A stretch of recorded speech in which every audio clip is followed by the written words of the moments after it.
ان الذين كفروا سواء عليهم أنذرتهم ام لم تنذرهم لا يؤمنون ختم الله على قلوبهم وعلى سمعهم وعلى ابصارهم غشاوة ولهم عذاب عظيم صدق اللہ العظیم وصدق رسول۔ زمین بدلی زماں بدلا، مکین بدلے مقام بدلا، زمین بدلی زماں بدلا، مکین بدلے مقام بدلا، نہ تو بدلا نہ میں بدلا، بتا پھر کیا بدلا۔ اللہ تبارک و تعالیٰ نے ہمارے لیے قرآن پاک میں جو ہدایت رکھی ہے ہمیں تبدیل کرنے کے لیے رکھی ہے کہ ہم اپنے آپ کو دنیا سے پھیر کر اللہ تبارک و تعالیٰ کی طرف لے آئیں۔ جس سے پچھلی آیت میں تھا اولئک علی ھدی من ربہم واولئک هم المفلحون، کہ ہدایت ہے اس قرآن پاک کے اندر اور یہی لوگ ہدایت والے ہیں اپنے رب کی طرف سے، اور یہی لوگ کامیاب ہیں جن کی میں نے نشانیاں آپ کے سامنے رکھی تھی قرآن پاک سے۔ اب یہاں سرکار دو جہاں صلی اللہ علیہ وسلم کو اس آیت مبارکہ میں جو ابھی تلاوت فرمائی ہے، محبوب صلی اللہ علیہ وسلم کو تھوڑا سا حوصلہ دیا۔ آپ صلی اللہ علیہ وسلم اتنا زیادہ پریشان تھے، انتہا درجہ سے پریشان تھے ان لوگوں کے لیے جو لوگ ایمان نہیں لا رہے تھے۔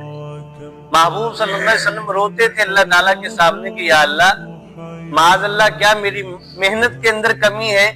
میں تو ہر ایک کی دہلیز پہ جا کے دروازہ کھٹکھٹا کے کہتا ہوں بھائی اللہ کی طرف آ جاؤ، یا پھر ان کی قسمت میں نہیں ہے، کیا معاملہ ہے؟ حالانکہ محبوب صلی اللہ علیہ وسلم نے نہ دن دیکھا نہ رات دیکھی، بلکہ صبح کے وقت شروع ہوتے تھے، شام کے وقت اختتام اس بات پہ ہوتا تھا کہ محبوب صلی اللہ علیہ وسلم کو پتھر مار رہے ہوتے تھے اور محبوب صلی اللہ علیہ وسلم ان کے لیے دعائیں کر رہے ہوتے۔ اس حالت کے اندر محبوب صلی اللہ علیہ وسلم شام کیا کرتے تھے، اور جب واپسی گھر کی طرف لوٹتے تھے محبوب صلی اللہ علیہ وسلم کی دہلیز کے اوپر لوگ آ کر کوڑا کرکٹ پھینک کر چلے جاتے تھے محبوب صلی اللہ علیہ وسلم کو تکلیف دینے کے لیے۔ آپ خود اندازہ لگا لیں اس حال میں محبوب صلی اللہ علیہ وسلم کی شام ہوا کرتی تھی مکہ کے اندر رہتے ہوئے تکلیفوں کے اندر۔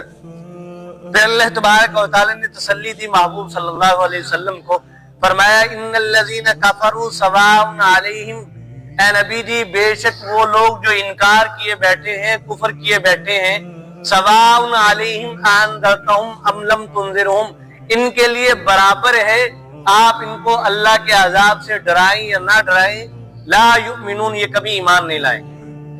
یہ لوگ ایمان لانے والے نہیں ہیں جن کے لیے آپ پریشان بیٹھے ہیں، آپ رو رہے ہیں، جن کے لیے آپ دعائیں کرتے ہیں، یہ لوگ ایمان کی طرف نہیں آنے والے۔ ختم اللہ علی قلوبہم، کہ اللہ تبارک و تعالیٰ نے ان کے دلوں کے اوپر مہریں لگا دی ہیں۔ مہریں کس چیز کی ہیں؟ علی سمعہم، حق بات ان کے سامنے جب کی جاتی ہے تو یہ اپنی کانوں کے اندر انگلیاں دے لیتے ہیں، ان کو سننے کے لیے تیار ہی نہیں ہے۔ اب اللہ نے مہر کیا لگائی؟ کان تو ان کے ہیں لیکن سن نہیں سکتے، حق بات نہیں ان کو سمجھ آ سکتی، نہ ہی سنیں گے۔ وعلی ابصارہم، اور ان کی آنکھیں ہیں لیکن ان آنکھوں سے حق بات کو، حق کام کو دیکھ نہیں سکتے، اگر دیکھ بھی لیں گے ان کو پچے گا نہیں، بلکہ اوپر سے اعتراض کرنا شروع کر دیں گے دین کے اوپر۔ اور آج کل یہی حقیقت ہے کہ جس کسی کو دین کے ساتھ اختلاف ہوتا ہے وہ سب سے پہلے علماء کے اوپر کیچڑ اچھالتا ہے، پھر اس کے بعد دین کے اوپر کیچڑ اچھالتا ہے۔ سب سے پہلے علماء کے خلاف اپنی زبان کو نکالتا ہے۔ وجہ کیا ہے کہ دین کے سامنے جب دین کے خلاف آ کر بات کرے گا لوگ اس کو چھوڑیں گے نہیں۔ ظاہر سی بات ہے ایمان والے ہیں، ایمان اتنا تو دل میں باقی ہے، جس حال میں بھی ہم ہیں کہ کوئی دین کے خلاف بات کرے، محبوب صلی اللہ علیہ وسلم کے خلاف بات کرے تو ہم خاموش بیٹھے رہ جائیں، ایسا تو نہیں ہے۔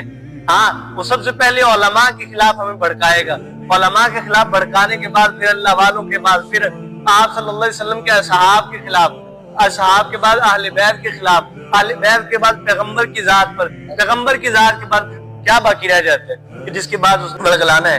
تو یہ سب سے پہلے ابتدا علماء سے ہوتی ہے۔ وعلی ابصارہم غشاوہ، اپنی ان حرکتوں کی وجہ سے، وَلَهُمْ عَذَابٌ عَظِيمٌ، اور انہی کے لیے اللہ تبارک و تعالیٰ نے دردناک عذاب تیار کر رکھا ہے۔ اب بات یہ ہے کیا ہم اس بات کے اوپر غور کریں کہیں یہی نشانیاں ہمارے اندر تو نہیں پائی جاتی؟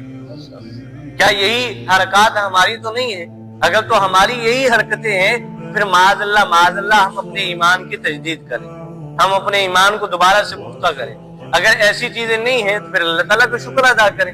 ایسی چیزیں کیا ہیں کہ اللہ کا ہوکا لگتا ہے، آواز لگتی ہے، پھر اس کے بعد ہم اپنے کاموں کاجوں میں مصروف رہیں۔ آپ صلی اللہ علیہ وسلم کے واضح ارشاد ہے کہ کافر اور مسلمان کے درمیان فرق کرنے والی چیز نماز ہے۔